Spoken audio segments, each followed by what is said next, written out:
It's always good when the host shows up late. Technical errors, guys. If you know me, you know that that just kind of follows my existence. Anyhow, welcome to Let's Get Unstuck. This is the space where we get real about the things that hold us back, the shame, the doubt, the stories we tell ourselves, and the moments that change us. I am Tracy Edwards, writer, storyteller, and the voice behind Let's Get Unstuck. And around here, we don't do perfect, we do truth.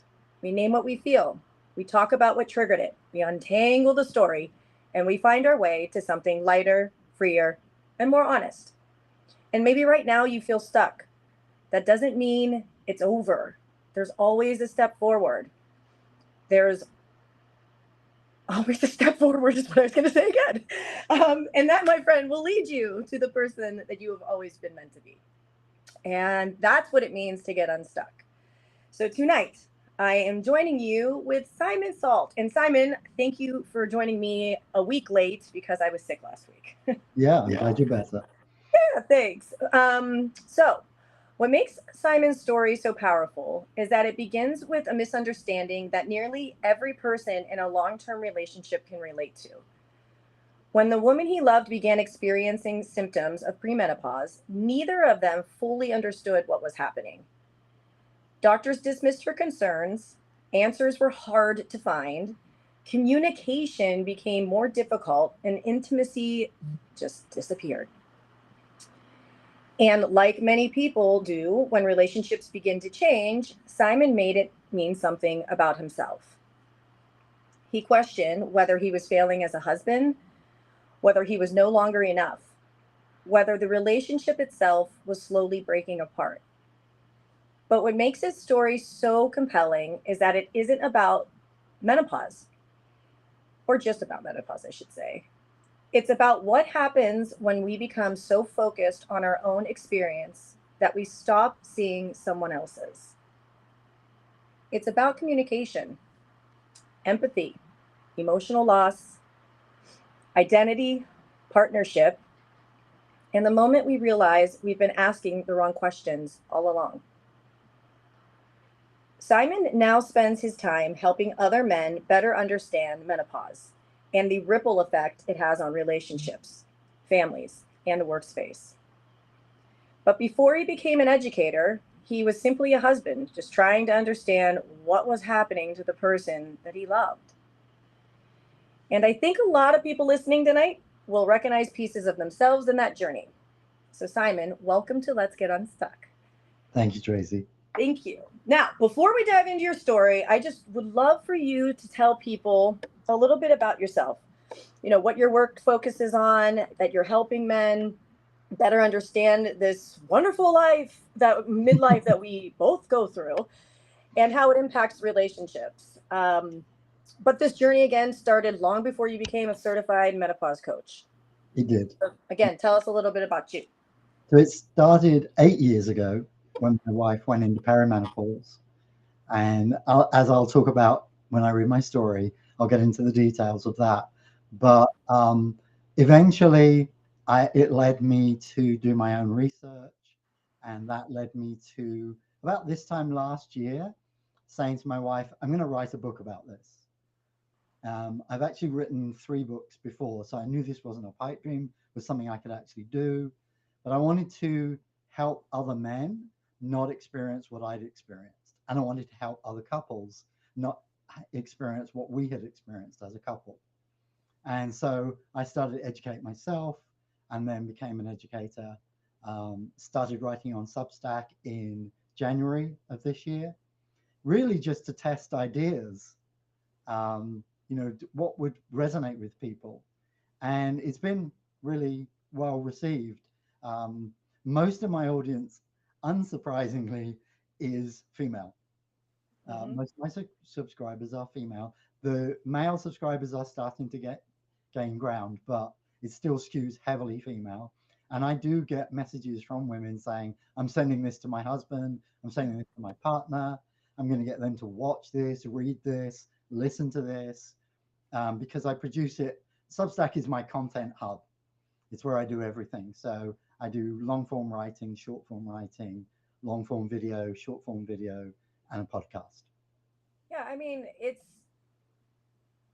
the wealth of information that you can provide that like is super helpful to all.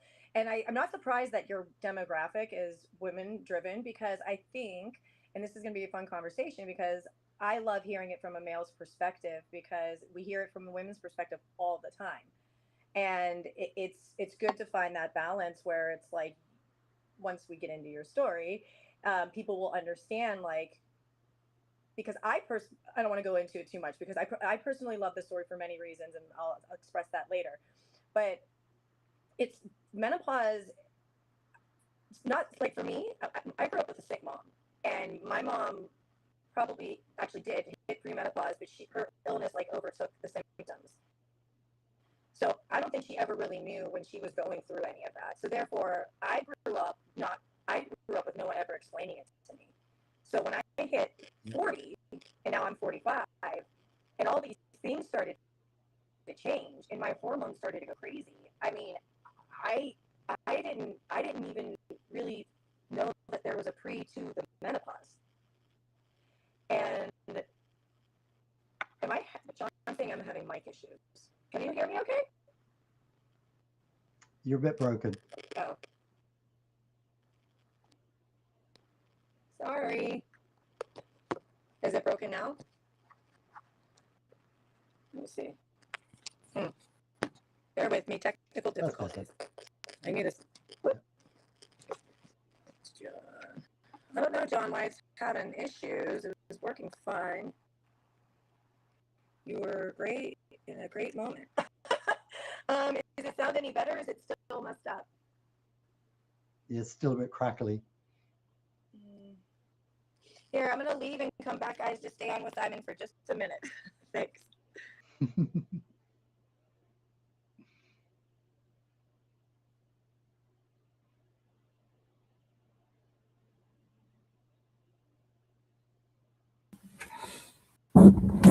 Hey, Simon. Sorry about that. No worries. Yeah. And I'm sorry for everybody else. So just in case everybody's wondering, I'm producing the back, and was trying to get Tracy in here, so she's back. It just still sounds really crumbly. Does it sound okay now, or? It's still crackly. Yeah, John, I think this it's something on the. Well, I think it's your mic. Do you have a mic that's? It's what? Your mic. Is there anything that's interfering with that? No, I haven't moved it ever. Like, it's the same thing.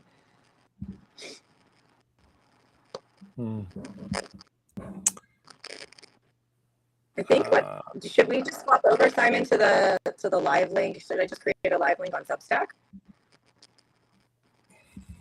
You'll lose your Substack audience if you, Yeah, I know. if you do a new. I don't know what's going on. Why don't you go ahead and just go ahead and we'll work through it. It sounds terrible. Was it like this the whole time we were talking? No, it just started. Interesting. Now it sounds like it got better. It just got better now. Yeah, that's weird. Anyhow, let's go back to what I was saying. What I love so much about your story, and flag me if the mic gets all messed up again. Like I said, I'll dive into it. But where I wanted to go back to is learning about menopause wasn't something that I had growing up, because my mom was sick with MS my whole life. And so when she hit premenopause, I think her symptoms of her illness were like overtaking any symptoms of like hormonal change.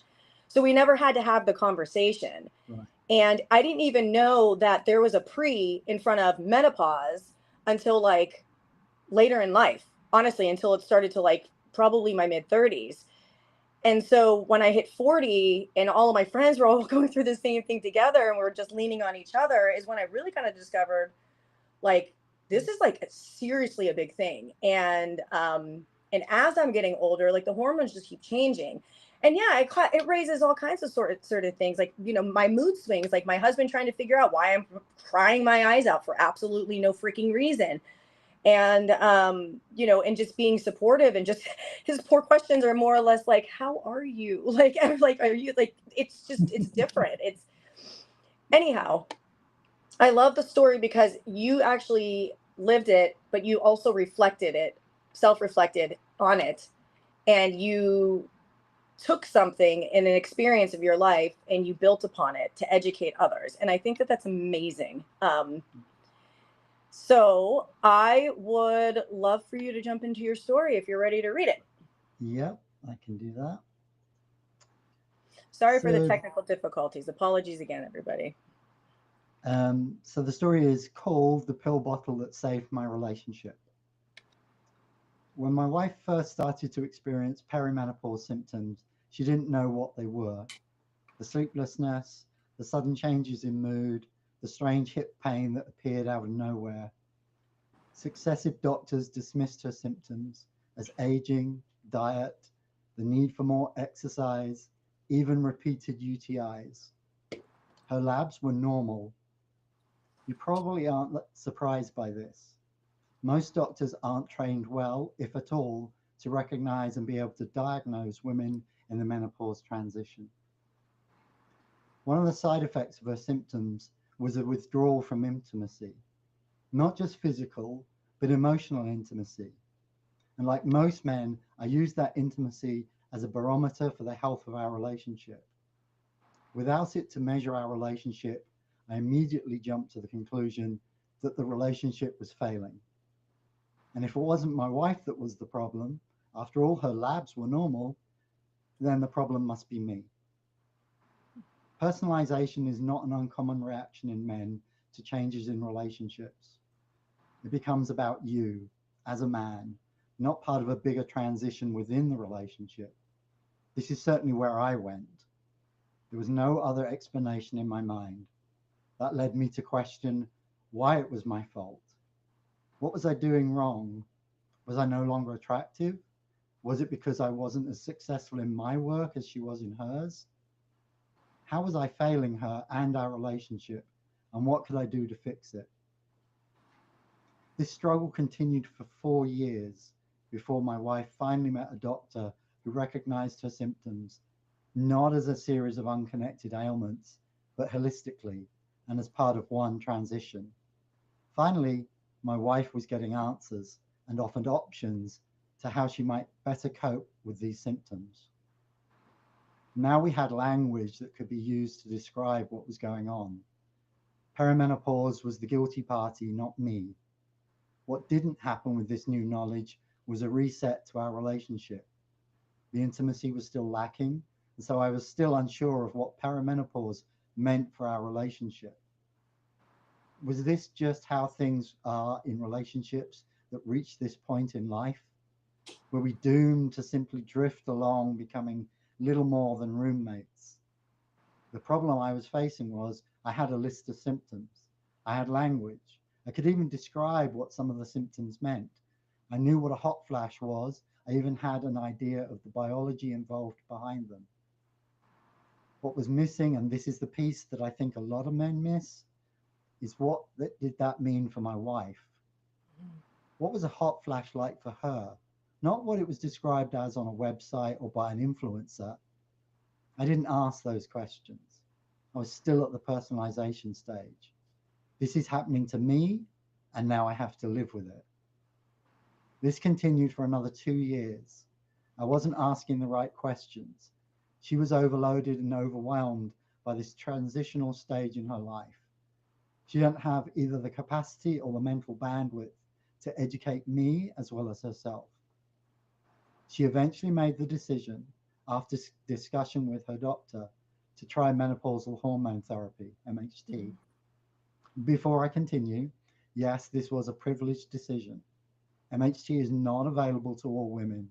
For some, it isn't a viable option medically, and for many, it isn't a financial option. It was, however, a pathway that was available and viable for my wife. She started with a pill-based treatment. For her, this was real progress. Now she had a doctor who listened to her, believed her symptoms were real and wanted to help.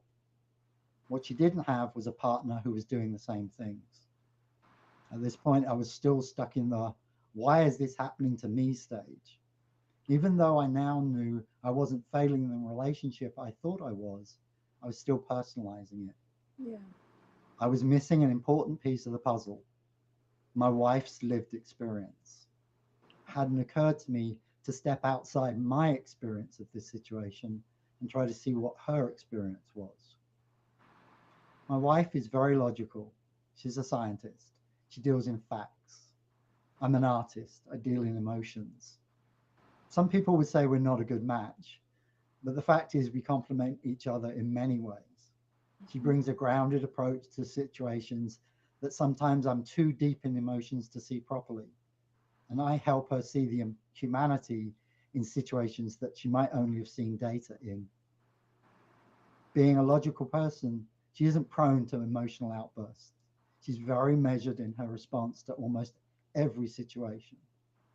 Now, I don't mean to paint a picture of an emotionless person without empathy. She's one of the most empathetic people I know. She just doesn't lead with emotion. We were discussing our relationship in broad terms one day, in of all places, the kitchen. I don't remember the exact conversation, but I do remember our positions were entrenched in our way of viewing things. I was very emotional about the situation. She was very practical about it. But as the conversation carried on, she became increasingly agitated. She couldn't understand why, if I was so connected to emotions, that I couldn't see what she was going through. Hmm. And then came the break. She picked up her bottles of pills and threw it at me. I stood there stunned. Never once in our relationship had she ever shouted at me, let alone thrown something. And suddenly everything snapped into focus. I understood what I'd been missing. By personalizing the stage we'd been going through, I'd missed her experience completely. The pill bottle lay between us. It could have so easily been the breaking point in our relationship. Instead, it became a bridge bringing us closer together. For something to have caused her to snap so completely, it must be very serious. I started to ask the right questions. She started to see how I was experiencing loss. Over time, we've rebuilt our relationship on a new understanding. Intimacy has returned as we both rediscovered what that meant for us.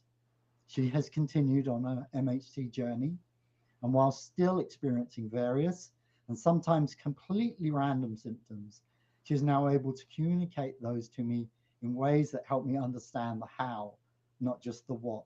Mm. In turn, I took on the task of educating myself.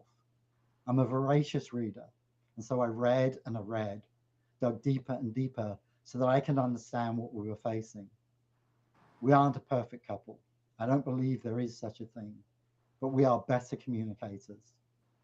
And I have a pill bottle, both a physical reminder and a metaphoric reminder of where we were and how far we've come. I love that story. Because it's real. Like it's a lived experience. Both of you had went through, and it's a period of time you both went through together. And that I have to say, like, I agree with you. Like, and sometimes this, if correct me if I'm wrong, but sometimes this period of life actually destroys relationships. It does. Yeah, And I, absolutely. yeah, and I think that it takes a certain type of personality or connection, excuse me, to really stay committed to each other to work through this period, because this is a very difficult period because hormones are changing in both of us. Actually, ours is just Yeah. women's are more crazier than guys. And but if you can have a partner that sticks by someone through this difficult time, I gotta say you've got a winner on your hands. So well done. And you continue to keep being a champion for her. And I have to say, for my relationship, like, it maybe years ago it could have went a different direction, but Hmm. now that we're older, the level of understanding and communication, it's actually brought Andy and I a lot closer. Yeah. Um, and I'm lucky for that because it has been a very difficult roller coaster for me. And not understanding why I'm feeling a way that I'm feeling and where is it coming from when everything around me feels perfectly fine. Yeah. Yeah. That's definitely an Um, experience for a lot of couples. Um, mhm. without getting too much into numbers, but in the UK, they did a survey and 70% of women going through divorce said that menopause had played a part in their divorce. I'm not It's huge surprised. numbers. Yeah. And It's that's a crazy stat, and I'm not surprised. and I I mean, I don't wonder think what it is in the States. Do you know that stat? they don't. So what we do know, we don't have a direct correlation. 60% of women in the menopausal age range, so 45 to 64, um, initiate divorce. Hmm. So we don't know that there's a correlation directly because nobody's done that research. Nobody's actually asked those women yet that question. That's definitely a question somebody ought to be asking. Somebody's But missing out because that's a yeah, I good mean, question. it is. But yeah, it wouldn't be that surprising if the answer was yes, it played a Hmm. role. Now, I think one of the important things to say is menopause isn't the cause of divorce. Um, what it can do, because of the biological changes that the woman is going through, it can reveal cracks that were already there, Hmm. things that haven't been talked about over, decades, that things that have been just put up with, basically.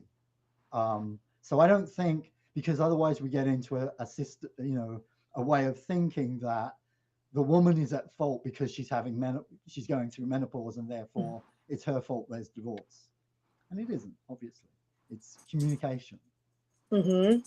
That's usually the cracks. That's where they are, is a lack of communication. Well, and isn't it a true? I could have sworn I read this, or one of my other podcaster, Ellen, she writes on the female side of things that isn't there like a chemical in our bodies or brains that starts to change where, as you mentioned a moment ago, we kind of used to sweep things under the rug, and now we're more of the people that were like, no, we're not putting up with shit anymore. Like it's all gonna get thrown out on the table. But I could have swear that Yep, it, estrogen. and yeah, okay, so it is the estrogen. So it's like now So we're kind when of at this estrogen, phase in yeah, life where when we're like, estrogen levels drop, it affects the prefrontal cortex, mm-hmm, the masking piece. yeah, So when that estrogen drop happens, the mask falls away. kind of like this period of life for that reason, to be honest with you. But you know what? You become, I almost feel like, and as I'm going through this, I'm starting to become more truer to myself than I was before. Yeah, because you're And I not think, masking. yeah, because I'm not masking it anymore, and I'm not sugarcoating it, but Mhm. I also am not abusive. You know what I mean? Like Right. you don't you've got to be like you said. There's a bear like you can say what you want to say, and it can come off however you want to, but you want to do it in a way that you love and respect your partner, and that's what I have with Andy is that if he sees me you know in a moment, yeah, he might be a little tiptoeing on eggshells a little bit around me, but like we now understand like what is going on with me and why I'm having these types of moments. And I'm grateful for that. I'm very, very fortunate for that. In your story, so I'm going to jump into my questions. In the Hmm. story, you describe years of symptoms, doctor's visits, confusion, and not really understanding what was happening. Right. So, looking back now, when did you first realize something bigger was happening in your wife's life and in your relationship? That's a really good question. I think so. The symptoms start to get noticed first, and they tend to be noticed a long time before words like perimenopause happen, and before you start to put them together. So things like sleeplessness was one of the first things that I noticed. Suddenly she's awake at 3 a.m. in the morning. Yeah. Therefore, I'm awake at 3 a.m. in the morning. Yeah. Nobody's happy at 3 a.m. No, and what's going on? So it was really a very slow build of these symptoms. They didn't kind of all appear at once. You know, it was little things happening. Brain fog started to appear. And so that was written off as just, you know, you're just a bit confused. You forgot something. Reaching for a word is not that uncommon. You're busy. You're in a stressful job. That's, you know, that's kind of things perfectly normal. And it comes back to that perfectly normal. Everything is fine with you. This is part of aging. This is part of what you go through as you get older and as you advance in your career and you take on more responsibilities. You know, these things are going to happen to you. And so it wasn't really until the symptoms started to accumulate that we started to realize there was something bigger going on. You know, because if you've got one symptom, then it's just one symptom. But when 2 or 3 or 4 start to appear, then you start to think there must be something going on. And that's where we got to that stage where doctors were rejecting it because they weren't putting them together. They were still treating them as individual symptoms. So, you know, hot flashes is down to, well, first we lived in Georgia, so it was hot anyway. And then it's diet and it's lack of exercise because it's your metabolism. And UTIs, well, that's just, you know, something that women get. Ugh. So, you know, all of these things were treated individually. And it wasn't until she met a doctor that actually understood perimenopause and menopause and women aging that somebody started to put them together for us. Was it like is it like a hormone replacement doctor, or is it like, I mean, I'm just wondering, like, if we can educate our audience, like what is the actual term of the type of doctor that she's seeing? She's seeing an OBGYN. So it is actual gynecologist, no OBGYN. Yep. And that just happens to specialize in those, Yeah. or has the at least knowledge of those 2 particular times of life. And there are certified practitioners now. She isn't one.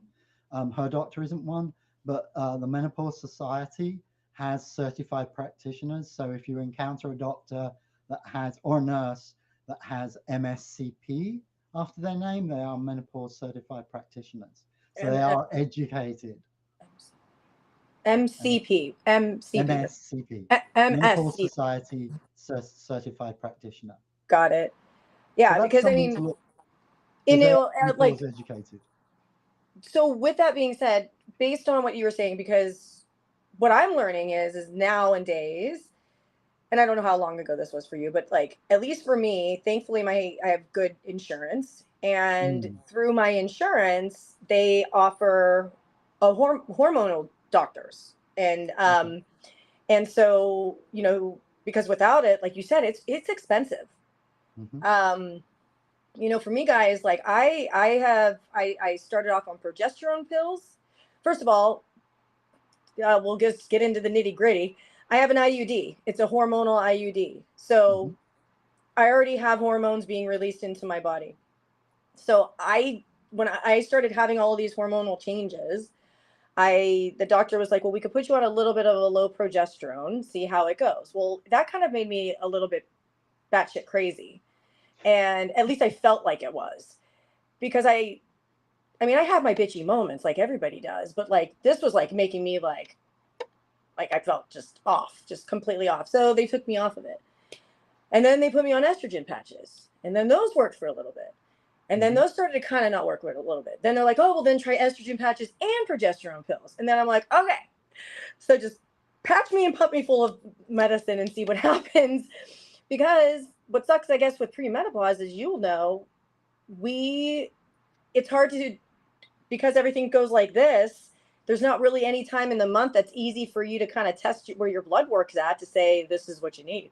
So we're kind of like these guinea pigs. Very much so. And as you said, with cycling, so blood work, just doing blood work once a month doesn't tell you anything because it's just a window. There are regimens where they do actually take blood on the 13th and the 24th of the month. Oh. So that because those are the 2 days when estrogen and progesterone peak, so they can actually get a view of proper levels. So it peaks on the 12th and the 23rd, 12th and the 22nd day. So they take it the day after.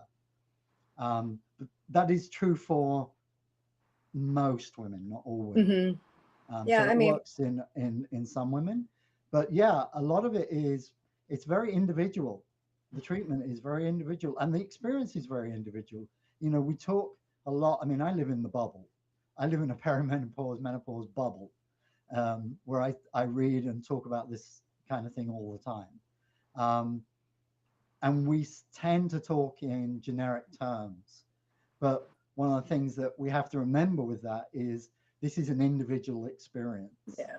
Every single woman has. You know, when you look at the literature, there are anything up to 100 symptoms. Oh my God. So any woman could have God. from those symptoms, any one of them. And they may have a whole bunch of them. Mm-hmm. The next day, only have one, and the next week, not have any. And then, you know, so it's very different for every woman. I'd like to see that list, Simon, of 100 symptoms. That should be part of your curriculum. Well, as the certainty continued, you write that you started questioning yourself, which I completely understand why you went there. You question yourself, you question your marriage, and whether you were just somehow failing your wife. What story were you telling yourself during that period? So a lot of it was, like I said, personalization. So it was very much about me telling myself each day, really each day, waking up each day and wondering, was this the last day? Was this the last day of our relationship? Because I couldn't see a way out of this. For me, it was a downhill slide. There was no way back from this because, you know, being very emotion driven, intimacy is very important to me. And I'm not just talking about physical intimacy, I'm talking about emotional intimacy. That connection is really important to me. And as that declined, I felt very isolated in our relationship. It very much, like I said in my story, it very much felt like we were moving apart and becoming just roommates. We were just people that had functional relationship, but there was nothing else that happened in our relationship. So those were really the stories I was telling myself was, you know, this is it. Every day, this is it. I wake up every day, and then you go to bed, you go to sleep. Okay, it didn't happen today. Maybe it's tomorrow. Yeah, you know, and like for guys, you guys go through menopause too. It's just different. So, you know, for the guys listening, you know, like, I mean, I know that it's, you know, you start to kind of judge yourself at this stage in life. Am I successful enough? Should I be further along in my life? Am I, you know, your body starts to change, and you know your wants start to change, which is like, you know, the man's midlife crisis. They go buy like sports cars and all these crazy things, and it's like, I mean, I've witnessed it because of some of my friends, but like I think it's important for, you know, just as important for guys to understand what women go through. I think it's also really important for women to be able to also understand what guys go through. And not to personalize it on our end either, because they are allowed to experience there's this part of their lives as well. And I agree with you. And a lot of one thing to note is that not all men go through andropause. It's not something that every man will face. And andropause is a much longer, slower decline in testosterone, primarily in testosterone, than women experience with the decline of estrogen, because men don't cycle. I did not know that. That's So crazy. men's testosterone levels start dropping in their early 30s, and it Mhm. drops continuously throughout their life. That's the average. Not all men experience that. Wow. Many men. So if you look at, for example, one of the examples I always give, Charlie Chaplin was having children when he was in his 80s. His testosterone levels were definitely not failing him. No, no, not at So he all. did not experience andropause. Oh my God, that's crazy. So And do it they have doesn't affect all men. a stat on that or no? I don't have a stat for that. I'm just curious. That's just very interesting. I've Yeah. never heard of this before. Yeah, not all men will experience it, but you're right about all the other things. So the societal pressures, Mm. you know, to achieve, to have got to a certain point in life, achieved so much, the house, the car, the vacations, all of the other things that mark you out as the right kind of provider. Mhm. And then pressures at work, you know, Yeah. especially for those in the corporate world, you know, that they're seeing younger people come up and challenge them. Mhm. And, you know, now they're the older guy, and suddenly that really impacts them.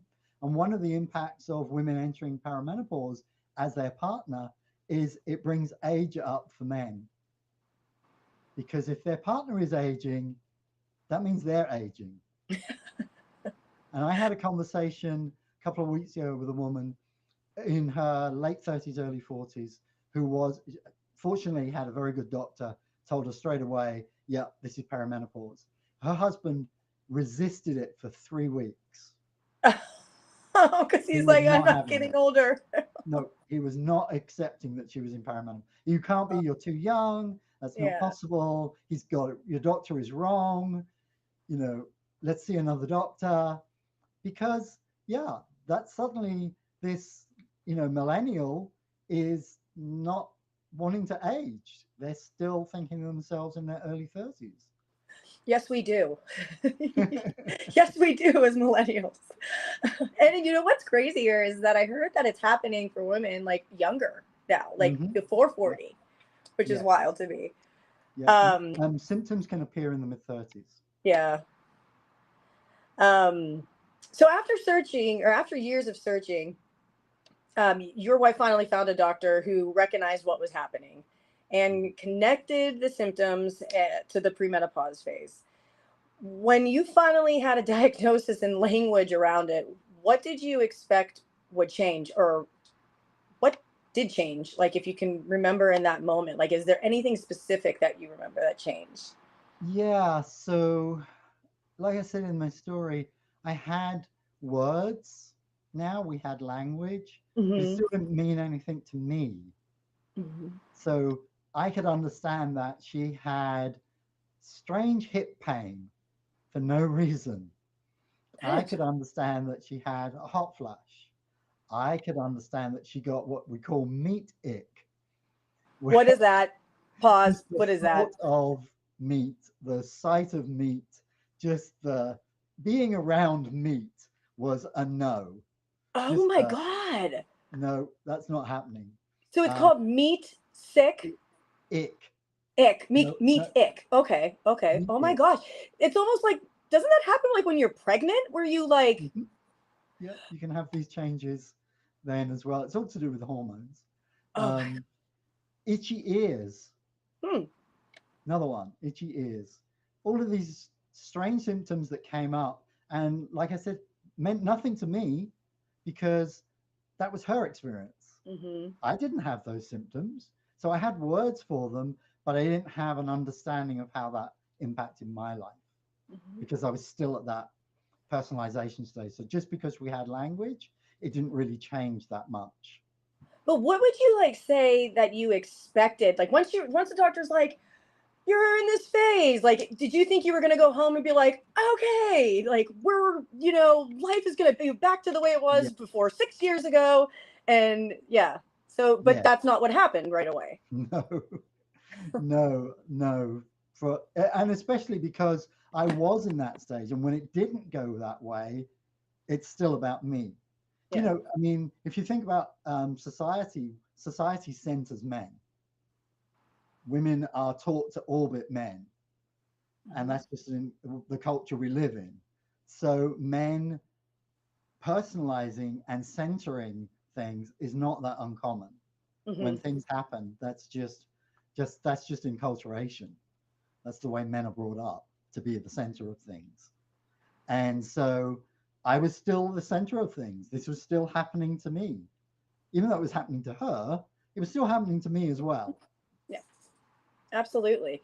Well, and that's why I was saying, like, you know, it's something that you, not one of you just experienced and lived through. It's something that you as a team collaboratively worked through and experienced together. So, and you both were going through your own versions of how to work through what she was going through. So, Yeah. anyhow, one of the strongest lines in your story is when you realize you understood the symptoms, which is massive, but not your wife's lived experience, which is interesting. I find that interesting. So, can you talk about the difference between knowing what someone is going through and understanding what it actually feels like for them? Yeah. So, like I said, I understood. I started to really dig in. So I understood what a hot flash was. I even understand the biology behind it, and how the body works. Excuse me, how the body works in terms of what produces a hot flash. Okay, so that's great, really good. Break it down. Let's pause for a second. Do you Yeah, mind telling me what causes a hot flash, Simon? it's a dysregulation of the hippocampus, and which is basically like the body's thermostat. Okay. So when that gets dysregulated because of the drop in cycling of estrogen, so that's part of what causes hot flashes. It's a hippo what? The hippocampus, part of Hippocampus. the brain. Okay, that's interesting to me. So it's a chemical imbalance.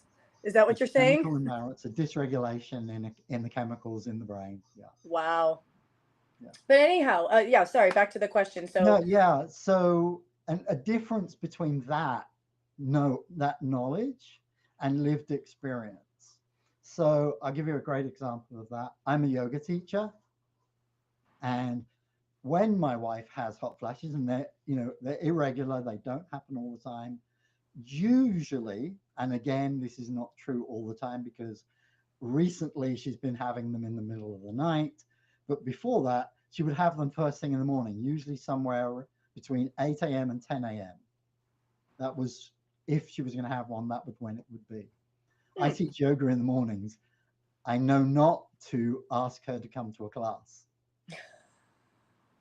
Lived experience, difference between knowledge about what a hot flash is and lived experience. amen to that. Very smart. Very, very good. Very, very smart move.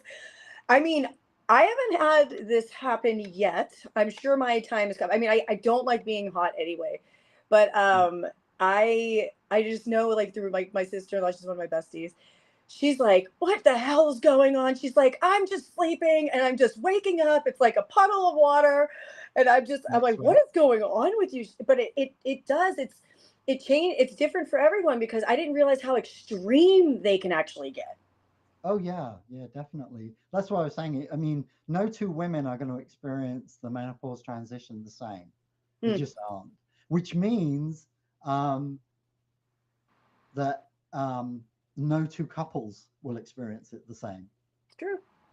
You know. Do So you do you actually coach couples through this? no, Just I okay. educate men. Yeah, my Educate men. focus is educating men. Yeah, Mhm. absolutely. Yeah. Yeah, I took my certification purely for selfish reasons, with Okay. no intention of becoming a coach. I just wanted a deeper knowledge. You know, this was after the point where my wife and I had really started to understand what was happening. And, you know, so I took it end of last year. And that's when I was really, I've got to do something about this for other Mhm. people, not just me. And I really want to dig in. So my coaching certificate allowed me to really get stuck into the science and the studies and the research that's gone on around the transition that women go through. But no, I don't coach women. I think that would be really inappropriate No, for a I man meant to try like and coach coach, not women. coach women, but like not coach, but like have, you know, because we're talking about a men and woman, a husband and wife's perspective about what the woman is going through and how the man is Right. dealing with it. I just didn't know if you ever had those conversations, even with like friends that are a woman and a husband, if they ever just picked your brain and said, "Hey, Yeah, like," that does happen. mhm. That definitely happens. My wife works with two other perimenopausal women. She has three friends in perimenopause, and so yeah, they're a bit of a club, and so they're very well informed women, but they're also do you know when this all started, my wife would send me articles to read. Look, read this, see if you can understand this. This is what's happening to me. Okay. Now I send her things. Oh, Do you know that's this? awesome. Do you know this is part of perimenopause? And most of the time she'll be like, uh-huh. And then I'll send her something and she was like, really? That's another perimenopause thing? Yeah. Sorry, yes. You know, let's overeducate because we all need to understand. And like when you're saying there's 100 different symptoms out there, my mind is like blown because when I started to see mine, I think mine started off with brain fog and Mhm. extra, extra levels of anxiety, like way more than I had ever experienced before, and just kind of a lot of like self doubt and lack of like confidence. And there is just a lot of different weird emotional, like depression started to kick in. I've never been Mhm. depressed in my life ever. I mean, depressed moments, but like never a depressed person.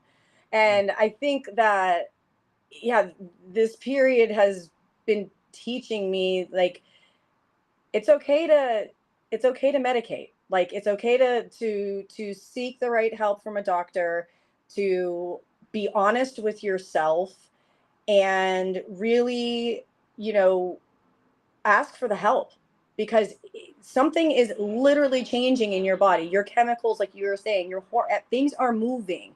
We can't Mhm. control those. It's not go on a walk and you'll be okay. Think of positive things, you'll be okay.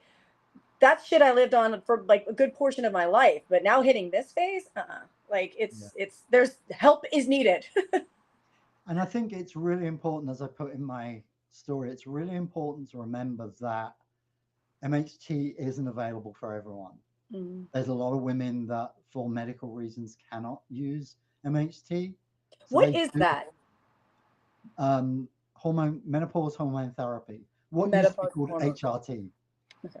hormone replacement therapy. They're not replacing the replacing hormones. That's why they changed it from Got it. HRT to MHT. They're not actually replacing the hormones; it's supplementing. But not every woman can do that. Not every woman. It's not viable medically for every woman to do that. It's not financially viable for every woman. You Right. know, there's plenty of women. You know, one of the things that I've talked about, and it's getting away a little bit from the story, but one of the things I talk about is the fact that a lot of conversation happens around women who do have access, and we miss out a big chunk of the women who don't have access because they don't have health insurance. They work in hourly paid jobs. They can't take time off to go see a doctor, I or if know. they do, they lose money. Maybe they're the sole provider and they're bringing up a family. That has huge implications. They're frontline workers. They can't work from home for the day Hmm. because they work retail or they work in a warehouse or they're a plumber or electrician. They don't get that luxury. So yeah, you know there's a very big picture that sometimes we miss. Hmm. Well, you know, the title of your story really is what kind of you said, because we spoke about several stories, but this one Mhm. obviously, the pill bottle between you, that it caught my eye to snap on it first out of the bunch that you sent. And so, the story comes from a moment in your kitchen when your wife finally reached her breaking point and threw a pill bottle. I mean, shit, I've been there before, so she's not alone. I mean, when there's a line sometimes you don't cross and things go flying. What did you understand in that moment that you had been like missing over the years? And we may have touched on it a little bit, but if you can elaborate a little more. Yeah. So, like I said, it wasn't just out of character. That's things happen, and sometimes people act in a way that you're not expecting. This was so dramatically out of character. This was a very, very different person in front of me than the woman I'd known for years. This wasn't her. So who is this woman? And what am I missing about this woman? Because she isn't the woman I've known all this time, obviously, because the woman that I know and have been in a relationship with doesn't act this way. So that for me was the realization that she's changed dramatically, and I haven't. I haven't kept up. But the fact that you, instead of walking away, because that's a lot of people would have just walked away and said, I'm done. You actually looked at your wife, looked at yourself, and said, okay, I need to look within to understand what's right in front of me at length. If I love this woman, my wife, and I want to stay here for the long haul. And that's exactly what you did. And like, I totally commend you for doing that, because I know it's not easy, because I know how many buttons I push on my husband, and God bless his heart. But the fact that you were able to say it's time to take a stance, and I want to understand her, and I want to understand what we're going through. That's awesome. That is so awesome, dude. So good. Yeah. I mean, I think if you value your relationship, then you have to do those. You have to be self-reflective at different points through the relationship. And I think, like I said earlier, menopause doesn't break marriages, right, or relationships, but what it does sometimes do is reveal cracks that were already there. And I think a lot of that is communication. It's true. I mean, and that goes with anything, though, like a communication. I mean, this is with relationships at home, relationships with friends, relationships at work. Now, when you write that the pill bottle ultimately became a bridge rather than the breaking point, how did that moment change the way that the two of you started to communicate and support each other and rebuild intimacy moving forward? So that took time. From that moment, it wasn't a light switch moment. It was sort of for me, because like I said, I had that experience of who is this woman, because it's not the woman I know. But it didn't change everything overnight for us. It did help me start to come to her with the right types of questions, like, what are you going through? What can I do to help? And realize one of the big things that I realized is, and I think this is true for a lot of men, is not seeing the emotional and mental labor that women are under in relationships. That's just expected of them. It's just expected that they do those things, that they meal plan, or they do grocery shopping, or they do laundry, or anything else that's around the functioning of the relationship. And you start to look at those things and you go, yeah, that's really where the help's needed. That, what can I do to help isn't necessarily take the trash out. It's, what can I do to help take the load off of you? I love you. That's what the questions were that I started to ask was, what's the load that she's under that I could maybe take some of that away and start to do some of the emotional and physical labor. I love it. I love you. I love it, because that's awesome, dude. Like, the fact that you just seriously, like, that is a big heart that you have in you to want to just I you just it's not a common, I mean, maybe it is, I don't know, but like I just feel like I hear more of the worst side of the stories than I hear like what I'm hearing from you, and what you've, you know, the extra mile that you went. And it's just, again, it's really beautiful to see. um And I think a big part of that was education. yeah. You know, because I didn't have words like emotional load, until I started to educate myself. Mhm. That wasn't something that I knew about. I understand physical labor, but I didn't understand emotional and mental load. That those weren't concepts that I was familiar with, and still I until I started to educate myself. And I think that's a big part of what men have to do, is take on that task of educating themselves and Mhm. really learning about what makes a successful relationship. Well, I'm at my final question, Simon. You know, today you spend your time helping other men understand what menopause and the ripple effects it has on the relationships.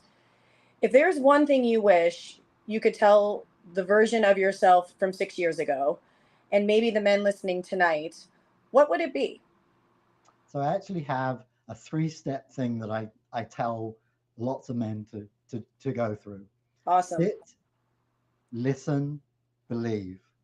So the first one, sit, find time to actually sit down and set aside time specifically for this conversation, not over dinner, not during chores.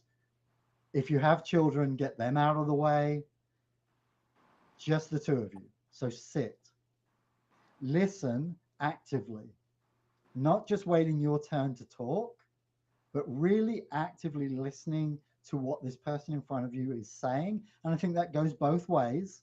You both have to learn to listen to each other. And then the final part, especially for the men, is believe. It doesn't matter what education you've done, doesn't matter what pamphlets you've picked up, websites you've looked at, what TikTok influencers you've listened to. The lived experience of the woman in front of you is what matters most. That's your education. That's where you're going to learn most, is what is she experiencing? Not what does the book say that she should be experiencing, but what's her actual experience. So believe what she's saying, even if it doesn't line up with the education that you've been getting. Because the lived experience, like you're saying, is that is your education. It is. Yeah, absolutely. That's Yeah. beautiful. What That's excellent way to end this, and sharing that. Now, Simon, and if you, the audience listening, if you haven't followed Simon, he is Simon Salt, the Quiet Transition. Wait, I said that right, right? The Quiet Mhm. Transition on Substack. And Simon, you have a website as well. Thequiettransition.com.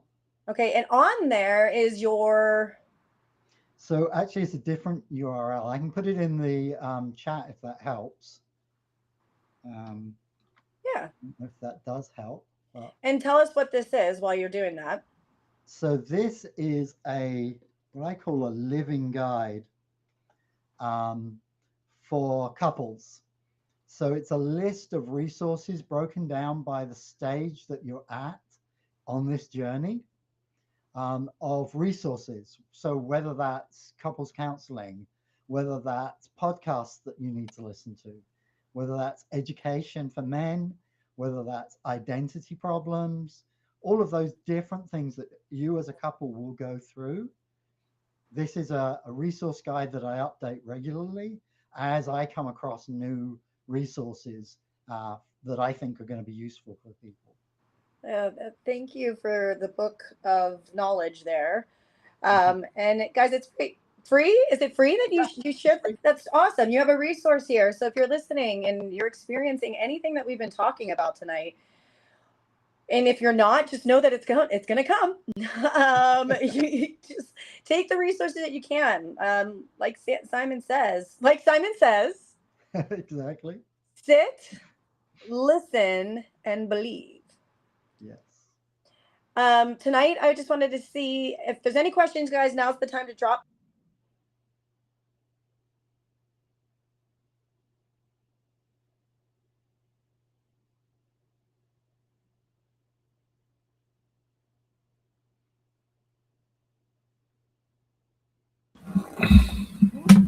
Yeah, she having technical issues here. I know she was about to wrap this up. Oh, is she back? Yeah. No, she went out. Oh, there she is. Oh, I think. Do you hear us, Tracy? No. Fun. There I am. Oh, Sorry, I hit my camera off. Anyhow, I just wanted to say if you have any questions, drop them in the box for us to answer. But I do want to pay some props to my girl Sarah. She's been on here. She said to Simon. She goes, "You are doing something powerful, Simon. Keep up the amazing work. I believe that you're going to make something big happen someday.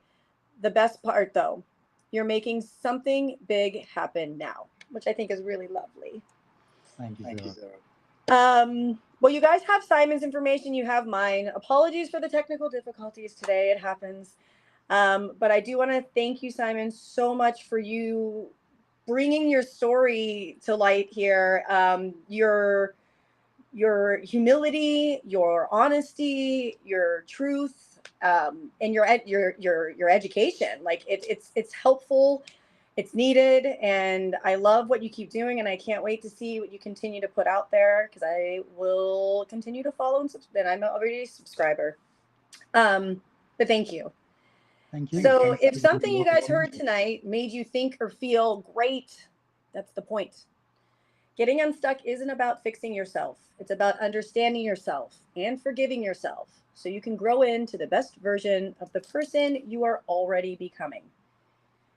What I will say is there is hope, and there's always a light ahead. So for more real conversations like tonight, please subscribe to letsgetunstuck.blog. It's free. And that's where I share these podcasts, these stories, and that's it. I'm Tracy Edwards. This is me. This is my truth. And say goodbye to Simon and I for the night.